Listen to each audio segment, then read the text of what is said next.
So red in this instant could actually just represent maturity Yeah, than anything else. And that could represent for all the characters even. yeah.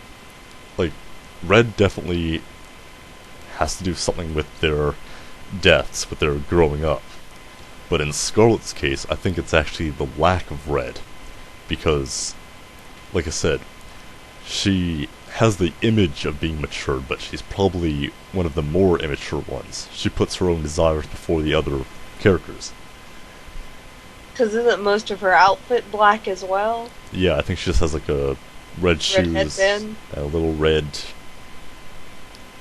doily looking thing. Some kind of headdress or something. It's probably a headband. Yeah, she did wear a hairband, but then her cloak or whatever. Oh, yeah, that. Compared to all the other characters who had a bit more than that. And of course, Carmen. Red hat, red axe, red X's, even more. Red in her case would definitely represent sexual maturity. And like I said earlier, in the final corridor, there are a bunch of logs in a rhythmic wave on fire.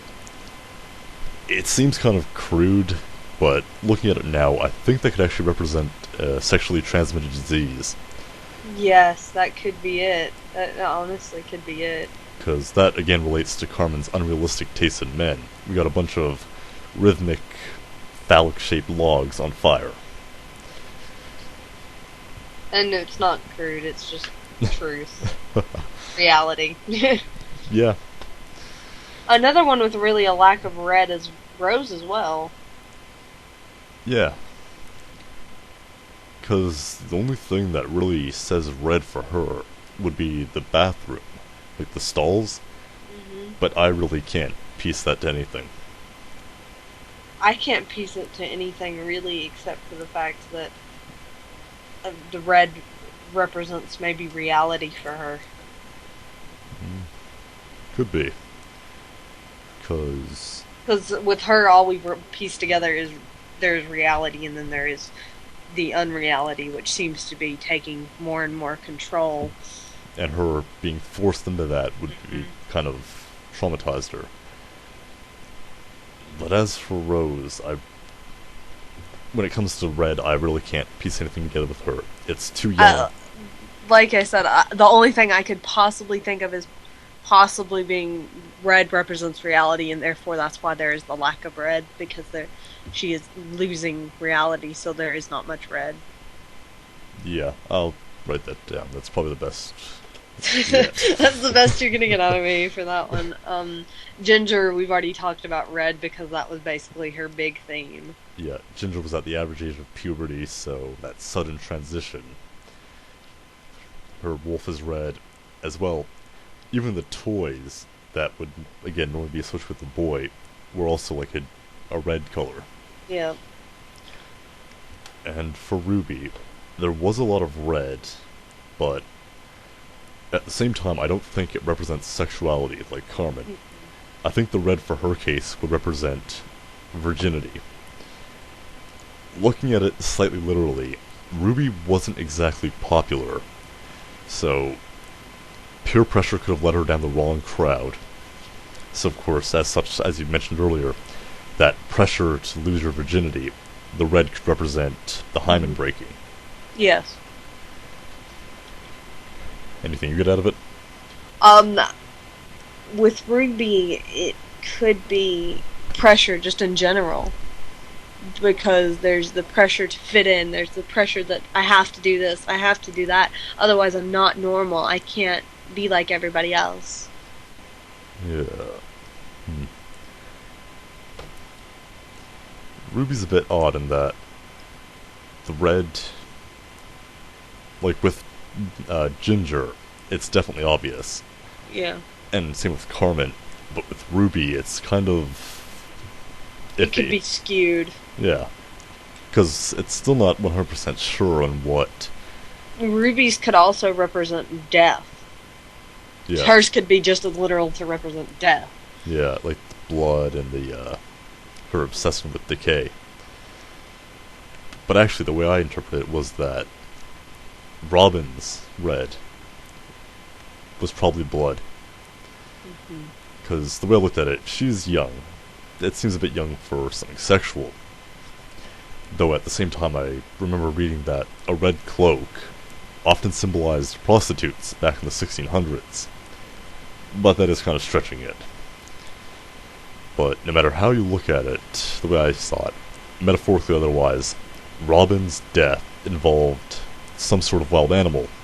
So the red for her would probably represent blood. Yeah, because when you get savaged by a wild animal, there's going to be blood. Lots of it. Yeah. And of course, she was probably wearing the most red. Hmm. Let's see. And of course, there's the red tent. And you did mention birth. Yeah. That's two. Anything else you want I to... can't really think of anything else for that. The tent thing. Yeah. It's so obscure, and it really just doesn't have. Because none of the girls can interact with it, can they? Nope. The forest nymph Cammy plays her, but other than that, no. And What does she do? the same thing, just crawls in and Crawls out. in and out. Yeah. Or I think she just crawls in and stays in. But it seems kind of arbitrary, so... The red tent really could represent nothing, or maybe the red tent could represent the fact of what you and I were talking about with the forest nymph, the fact I'm not really as innocent as I appear.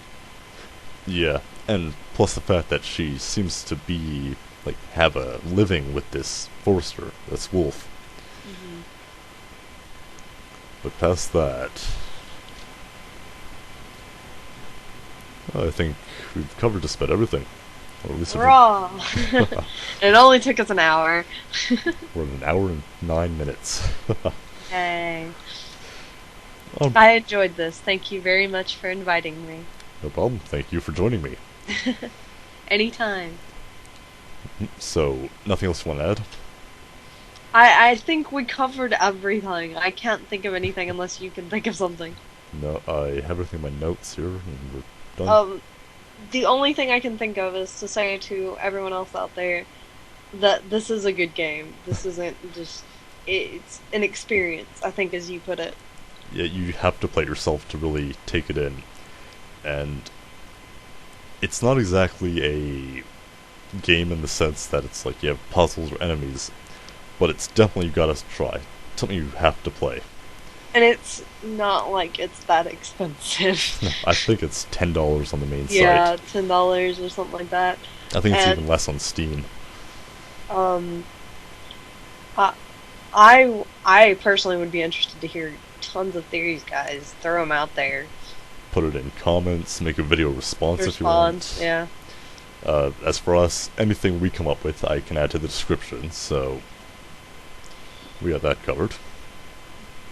Or we could do another. Yeah, we could do a follow-up video if we wanted to. Probably even a better idea.